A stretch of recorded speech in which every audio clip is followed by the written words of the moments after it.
ಆಸೆ ಇದೆ, ಎಷ್ಟು ಕನಸು ಕಳ್ಕೊಂಡಿದೆ ಅನ್ನೋದು ನಿನ್ನ ಮಾತು ಹೇಳುತ್ತೆ, ನಿನ್ನ ಜೊತೆ ಬಂದಿರೋ ಸ್ನೇಹಿತರೆಲ್ಲ ಹೇಳ್ತಾರೆ. ಸೊ ನಿನ್ನ ಕನಸು ನಿಜ ಆಗಲಿ, ಆಸೆ ನಿಜ ಆಗಲಿ.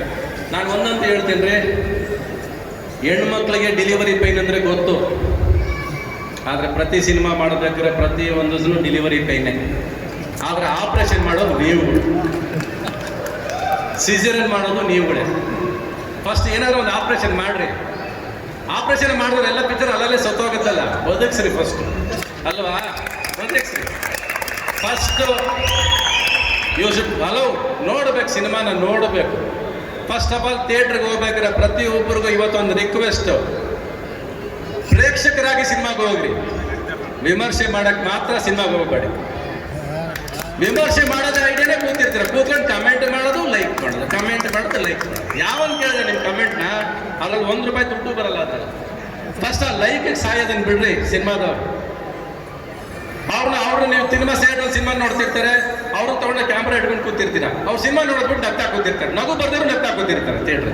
ಏನೇನು ಬಿಡ್ತೀರ ಅವ್ರನ್ನ?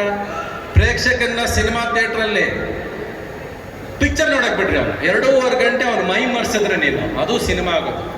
ನೀವು ಅವನಿಗೂ ಒಂದು ಪಿಕ್ಚರ್ ಶೂಟ್ ಮಾಡ್ಕೊಂಡು ಅವನನ್ನ ಹಾಕ್ಬಿಡಿ. ಇವತ್ತು ಪ್ರೇಕ್ಷಕನ್ನ ಕೂಡ ಆಕ್ಟರ್ ಮಾಡಾಕ್ಬಿಟ್ಟಿದ್ದೀರಾ, ಥಿಯೇಟ್ರಿಂದ ಆಚೆ ಬರಂಗಿಲ್ಲ. ಮೈಕ್ ತಗೊಂಡಾಗ ಮೈಕ್ ತುರುಗಿಸ್ಬಿಡ್ತೀರಾ, ಹೆಂಗಿದೆ ಪಿಕ್ಚರು, ಹೆಂಗಿದೆ ಪಿಕ್ಚರು, ಹೆಂಗಿದೆ ಪಿಕ್ಚರು ಅಂತ. ಏನು ಹೇಳ್ತಾನೆ ಅವನು? ಏನು ಹೇಳೋಕ್ಕಾಗತ್ತೆ ಪಿಕ್ಚರ್ ಬಗ್ಗೆ? ಈಗ ನಮ್ಮನ್ನು ಕರೆದಿದ್ಯಾ, ನಾವೇನು ಹೇಳೋಕ್ಕಾಗತ್ತೆ? ನಾವು ಚೆನ್ನಾಗಿ ಆಗಲಿ ಅಂತ ಬಯಸ್ಬೋದು, ಬಟ್ ಚೆನ್ನಾಗಿ ಮಾಡಬೇಕಾಗಿರೋ ಕೆಲಸ ನಿಂದು. ನೀವು ಸಿನಿಮಾ ಚೆನ್ನಾಗಿ ಮಾಡಿದ್ರೆ ಚೆನ್ನಾಗಿ ಹೋಗುತ್ತೆ ಅಷ್ಟೇ. ನಾವು ನಮ್ಮದ್ರಲ್ಲಿ ಅಷ್ಟೇ, ಸಿಂಪಲ್ ಅದು. ಸೊ ಫಸ್ಟು ಪ್ರೇಕ್ಷಕರು ನೀವು should learn to deliver the babies ನಾವು, ಇಲ್ಲಾಂದ್ರೆ ಪ್ರಯತ್ನ ಇಲ್ಲ. ಥಿಯೇಟ್ರಿಗೆ ಹೋಗ್ತೀರಾ ಬಿಡ್ತೀರಲ್ಲ, ನೀವು ಸಿನಿಮಾ ಒಬ್ಬ ಪ್ರೀತಿಯಿಂದ ಮಾಡಬೇಕಾರೆ ಹೋಗ್ರಿ ಫಸ್ಟ್ ಥಿಯೇಟ್ರ್ ಒಳಗೆ. ಒಬ್ಬನಿಗೋಸ್ಕರ ಒಂದು ₹100 ಟಿಕೆಟ್ ಕೊಟ್ಟು ಸಿನಿಮಾ ನೋಡೋದಿಲ್ವಾ? ಆಯ್ತು, ₹100 ಕಳೀರಿ, ಚೆನ್ನಾಗಿಲ್ಲ ಅಂದ್ರೆ ಪರವಾಗಿಲ್ಲ.